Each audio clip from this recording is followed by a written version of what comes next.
welcome. Welcome.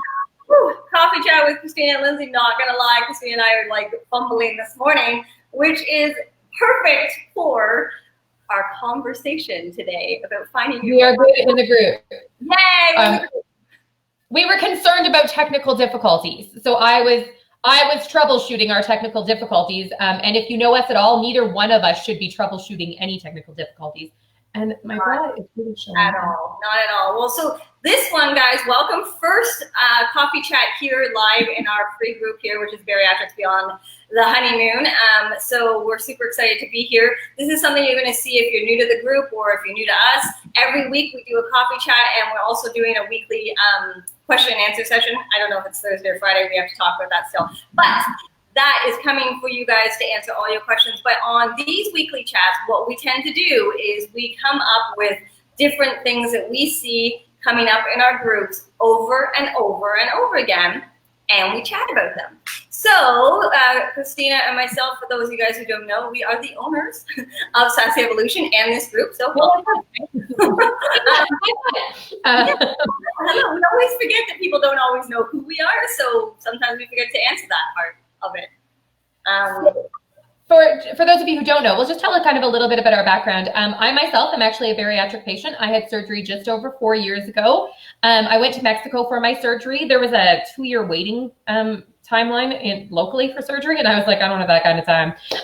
So I decided to go to Mexico. Part of going to Mexico, though, was that there was not a lot of follow-up care. I didn't know what healthy looked like. All I knew was how to roller coaster diet, jump on a diet, jump off a diet, jump on a diet, jump off a diet. And I knew I didn't want to do that for the rest of my life. So I went back to school. I took a 7-month course in nutrition and got myself certified as a nutrition counselor, mostly for myself at first, but then I realized that I was helping a ton of people every day and kind of started helping more people. My original background is actually in addictions counseling, which, as most of us know, does play in really well with this as well. Partway along my journey, I realized that fitness was really important in this too, despite the fact that I actually wanted to admit that. And I searched really hard to find a personal trainer that I could work with that understood the bariatric world. That, when we're only eating 600 or 900 calories a day, when you're very early out, it's hard to work out with that. Even now at 4 years post-op, I struggle to get in more than 1,500. So I had to find a trainer who was willing to understand what we were going through and be able to push us, but not to extremes that we couldn't work out to. So along came Lindsay Hack, and we met through a business coaching program. And we just hit it off right away. And Lindsay brings a ton of expertise. And we started kind of doing small projects together. And then eventually we basically just got married and said, let's join our businesses together. And then Sassy Evolution was born. So Lindsay can tell you a bit about her background. Yeah, absolutely. I mean, I've been in the fitness and wellness industry for the last almost 20 years now. And one of the things that I found in 2012 was the life coaching side of things. I actually do have a background in nutrition. I have a nutritional science background. I don't love it, I won't lie, which is why I kind of just hang in the background when it comes to that.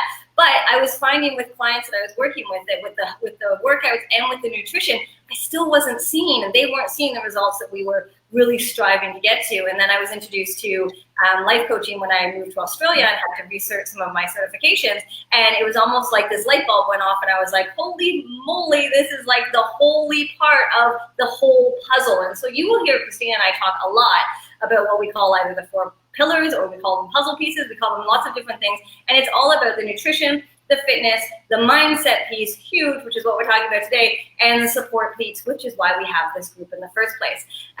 When we came together kind of as a group with Christina and I, we were working with a lot of the similar members, and they were like, why don't you guys just come together? You guys really, are talking about similar things. It all comes part of the puzzles. And so here we are, Sassy Evolution. We have been doing this now 2 years officially, almost 3.5 years unofficially. And so we have really changed the way that I look at things. Christina, we've worked together quite well. And even though I have not had bariatric surgery, and I'm very open and honest about that, I have lived and breathed in this world for the last 3.5 years. And the things that I learn every single day, the things that I work with every single day. And you know what the reality is, especially in this group as Beyond the Honeymoon, you are so much more similar to the everyday person with so much more passion and determination to get this done and really working for you because you're so tired of the yo-yos and all of the things, hence why you had your surgery in the first place. So super, super pumped to be here, guys. We are so excited to talk to you guys about finding your motivation, because here's the truth. It's like a hilarious topic that we're even talking about this today, because this morning, Lindsay and I are both lacking motivation today. So we're like, what should we talk about? So yeah, it's interesting because I hear a lot of the time, and I'm sure I know because Christina and I have had this conversation before, that people just assume that because we live and breathe this industry, and because we live and breathe our groups, and our business is our passion, both of our third babies, that we just must be so motivated every single second of every single day. And the truth of the matter is that's so far from the truth. Even we said, let's talk about motivation this morning, and in our chat, Christina was like, okay, so find mine, and I'm like, okay, well, only if you find mine first. And that's the truth of the matter, right? We, on a regular basis, have to find the motivation to do the things that we're wanting to do. And so we're going to kind of break that down a little bit today, because we want to have an idea of how to do it. I've talked to a lot of people recently, especially because last week I talked a lot about illness, and tons and tons and tons of people have been or got really sick. And then it's like, well, how do I get back into the world of moving and meal prepping and doing when I lack all this motivation? So we're gonna talk about that. I see that there, again, we installed this in our group, and it still says Facebook user. Good morning, Facebook user. Good morning, Facebook user. We are happy you are here, even though it doesn't tell us who you are. We don't know who you are, but we are very excited for you. So just to give you an idea, guys, we're going to talk a little bit about motivation versus momentum. I'm going to touch upon a concept that's really big in the life coaching, business coaching world, called the compound effect. And then Christina's going to talk a little bit about motivation and nutrition, because let's be honest, that's where I lack a lot of mine, but then that's not to say I don't like it in other places too. Funny that. So the big thing that I find with motivation is people are often, and we even joked about it this morning, are looking for it, right? Is it under a rock? Is it in the fridge? Like, where is our motivation? And the truth of the matter is, it's not something you can find. Motivation doesn't just like pop up like the sun or like do those things. You actually have to build it, which is why we're really big on momentum instead of motivation. So I posted it in the group, I don't even know, a few months ago, when I found that the momentum and the motivation was actually, and I'm going to use those kind of interchangeably, but we often in the motivation kind of mindset think, I got to find the right time. I got to be the right weight. I got to have the right running shoes. I got to do all these things before my motivation finds me. Okay, so let's just think about that for a second. As I say, it's not like a ghost in the corner that's going to like pop out at you and be like, fuck you, you're it kind of thing. That's not how motivation works. We actually need to start now, whether you have that motivation or not, and work with the momentum of doing it. So if you imagine a child who's just learning to walk, they take one step, then they take another step, and then they fall flat on their face, then they take another step. My daughter had a goose egg on her head probably every single day for her first 6 months of walking, right? We got her back up again. We got her to move forward every time, move forward. And now, obviously she runs because she's 11, and that would be weird. But it is about moving forward step by step by step by step. So the other thing with motivation is we're big believers of let's change everything. I can do it, right? I was sick, and now I'm going to jump back in and go all the way in like I was before I was sick. Well, Christina, how does that go when you're really, really sick and get your butt kicked by illness? It does not at all. I was sick for a week first, and then I did try to just jump back in and go back to normal. And obviously my immune system was not where it should have been, and I ended up sick again. And that time was a doozy, and I was sick for 2 weeks. I still am struggling with a tiny bit of it, but mostly better. And so the second time I came back really slowly. It was more of a cold. It was a lot in my chest. I had a little bit of pneumonia, of viral pneumonia. So anyways, I did come back very slowly. I started with a little more weight stuff, and then I brought the cardio back in slowly over last week. And now I would say I'm about 95% back to where I was. So even still, I'm still holding back a tiny little bit, just because I don't want to get sick again. So you have to come back slowly when you are doing that.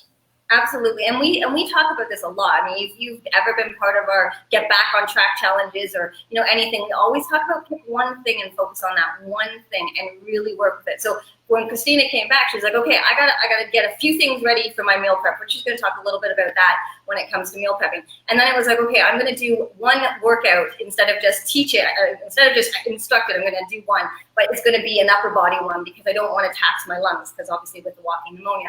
And then it's, I'm gonna get one more glass of water in, which, when you're sick, which I talked about last week, you really wanna try to work on, but focusing on that one thing and then building and then building. When we try to jump back in, you're gonna sink. It's just I'm just focusing on showing up with something that was important for me. That just coming, because I mean, let's be honest, I do not wake up every morning. I don't wake up any morning excited to work out. I work out at 6:15 every 5 days a week, and then on Saturday mornings as well. And I never wake up and be like, yes, I can't wait to work out. Never ever has that happened to me. However, every morning I wake up, I lay there and think, I wonder if everyone canceled class this morning. That's always my first thought.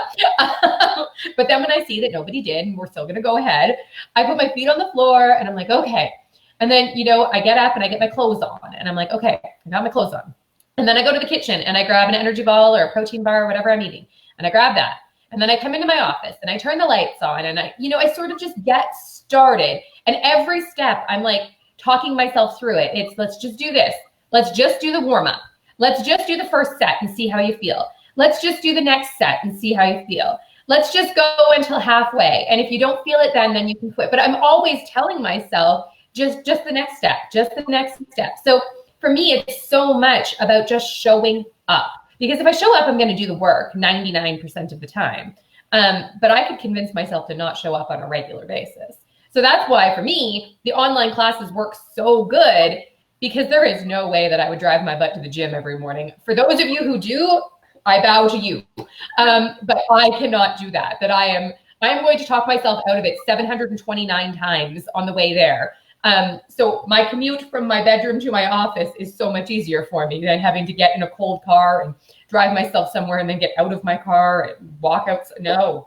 And it's so interesting too. I actually was just having a conversation with one of our online members this morning, and she's like, oh, I'm lacking motivation. There's that word again. And I'm like, you know what? It's not just going to pop up one day and be like, here I am, come find me. It's not. So when we only do things when we feel motivated to do them, it's going to turn into a week, a month, a year. There's a meme out there that says, 2020 is going to be like 2017, 2018, 2019. Like that's what's going to happen, because motivation doesn't pop up that way. But scheduling your workouts, scheduling your meal prep, doing those things where you're like, you know what? I know when I see my schedule and there's a workout in there. With our online classes, you actually go in, you schedule your class, you get a message an hour before that says, get ready for your class. It's going to be exciting. And I know 90% of our people are like, oh, I wonder if I could cancel. Would Lindsay be mad? Would Christina yell? And then they would go through all the things that Christina just said that I do as well. But you know what? Obviously, what we say is just show up and start. Put your clothes on. We have people who sleep in their workout clothes because that's the one step in the morning that they hate doing. They get out of the bed, it's cold, they don't want to be morning in her pajamas. She was like, I just didn't feel it this morning. So she worked out in pajamas this morning. Whatever. Right? It happens. And that's the thing, right? So if we're constantly waiting for this motivation to strike us like lightning, same statistics are going to apply, right? One in, I don't even know. I would make it up if I said billion. I don't know. But if it's really high, you're not going to get that motivation strike. So the other thing I want you guys to remember, and this is a really, really important one, is that we expect big changes overnight.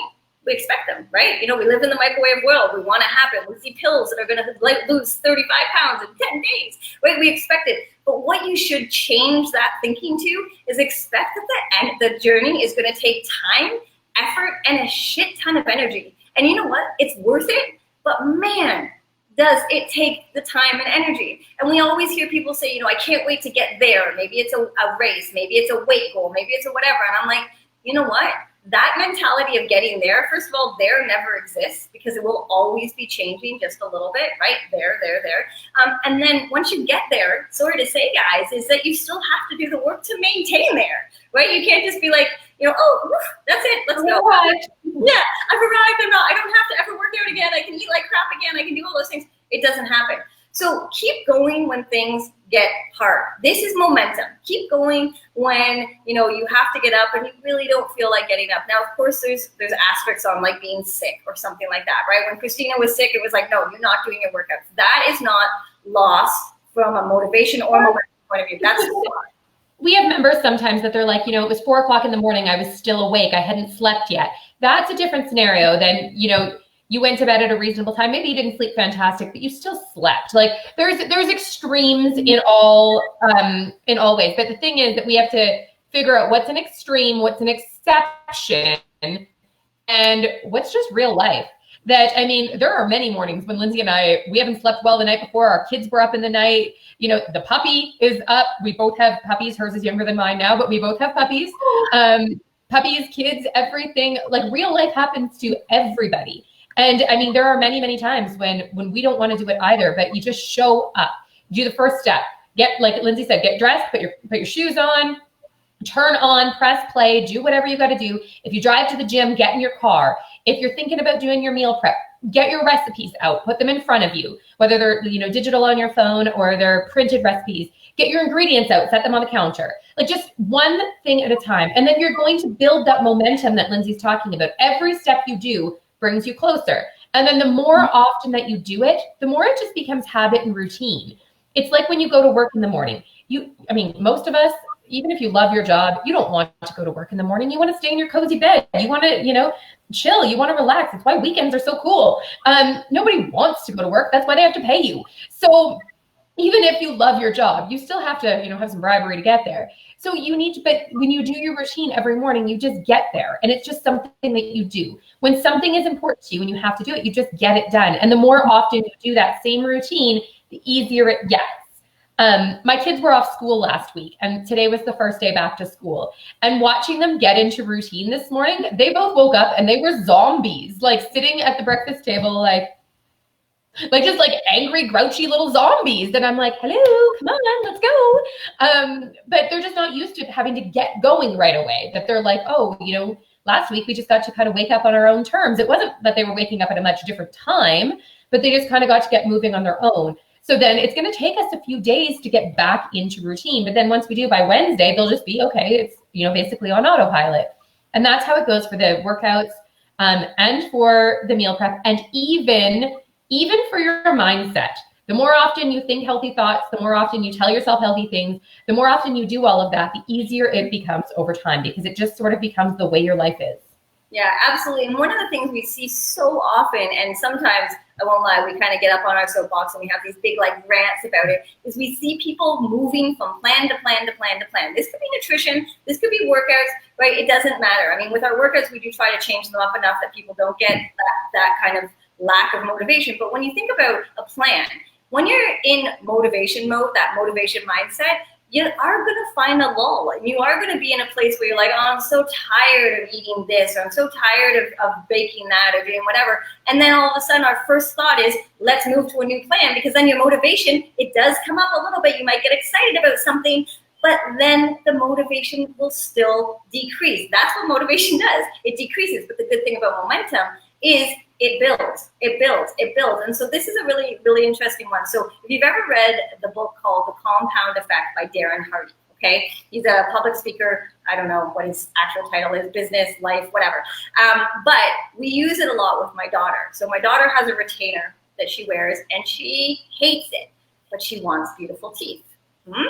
We see a connection here, right? She hates her retainer. She doesn't want to wear it. She doesn't want to be inconvenienced of how it feels or tastes, or when she talks, she kind of, you know, like she doesn't like those things, which of course means that it's harder for her to wear it. But she wants beautiful teeth, right? For those of you who don't know, she wants to be an actor. She's been in some movies. You know, she wants to have this beautiful smile. So we keep saying, well, is the beautiful smile not enough for you to push into? And the answer, of course, is no, right? We know this. We want to lose weight. We want to feel good. We want to be amazing in our bodies, but all these things still kind of push in. So going back to the compound effect for a second, think about money, which nobody likes to talk about money, but think about it for a second, right? You put a penny, and then you put $1, and then you put $20, and the interest that kind of gets played in it, you're not playing the short game on the compound effect, Okay, you're not claiming you're gonna have $1 million tomorrow, but in his book, he actually says if you did the compound effect idea over 10 years, you actually could get to $1 million, which, for most of us, like, that's insane, $1 million. So we say to Maddie, every second, literally every second she can wear her retainer counts. But in her head, what she thinks is, if I can't wear it for a long period of time, what's the point? But again, going back to the money scenario, if you think about your bank account, it's interesting. Christina and I have this really cool card. It's a virtual card that has something called a roundup. It seems really ridiculous, but it rounds up these cents, like cents, every dollar. You spend it, it rounds up to a cent. So you spend it, but then every once in a while you look and you're like, $14, score, right? And all of a sudden it's $14 instead of 2 cents, which it was, a week ago. It is not the short game. We're not going to be bazillionaires by this, but if you look, excuse me, in a year's time, the amount of money that have been round up saved is going to be well into the hundreds, right? Which is just money we just didn't even know. So when we talk about her retainer, it's every minute counts, 5 minutes, 2 minutes, 10 minutes, 22 minutes, an hour and 25 minutes. If you keep putting that into your bank account, it will add up. And in the long run for her retainer, just like it is for us, the more she wears it, the more results she's going to get. The more you do things, the more results you're going to get. Maybe it's not perfect, and maybe it's not 100% at it all the time. But if you put in 2% here and 10% there, and you try here, and you put your shoes on there, but the workout was only so-so, and you do your meal prep, but you only got 1 inch, you're just like, right? Even then, little tiny bits will go into your overall bank account, which is going towards your goal, which is super, super important. And I know Christina's going to talk a little bit about meal prepping and how that comes into it, but it's all those tiny, tiny steps that are going to make the biggest impact long-term.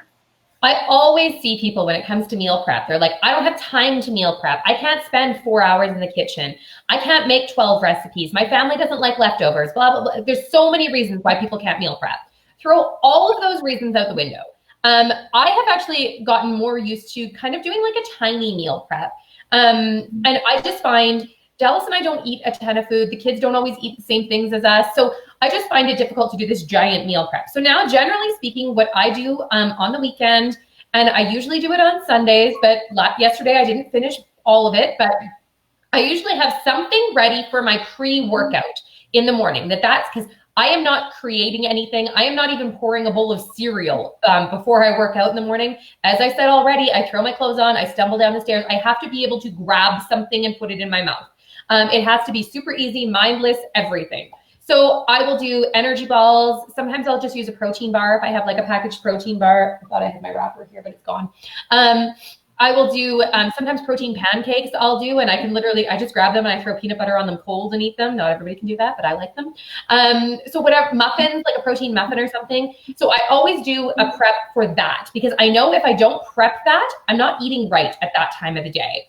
I find that my breakfast, I can make that no problem. I have my pre-workout, then I get my kids off to school, then I come home, and then I have my breakfast. So I have lots of time for breakfast. Not all of you do. If you're grabbing breakfast on the way out the door every morning, you need to have something ready for that, or else you're either not going to eat or you're going to make a bad choice. I then also find my lunches, I can usually create lunch. I work from home. It's not that hard for me. So I know for myself, I can create a lunch pretty easily. Dinner, we struggle. If we don't have dinner prepped for us, then we make bad choices. So we're very busy, like by the time the kids get home and we're doing activities, and we have, brownies one night, gymnastics another night, swimming, we have t-ball and soccer starting soon. Like there's too much going on. So dinner needs to be prepped. So usually on the weekend, I do 2 things for dinner. This weekend we did stew and we did a chicken casserole that I actually have to make a casserole today. I didn't get it done yesterday. So we do those 2 things. Dallas then uses one of them for his lunch and the other one for dinner.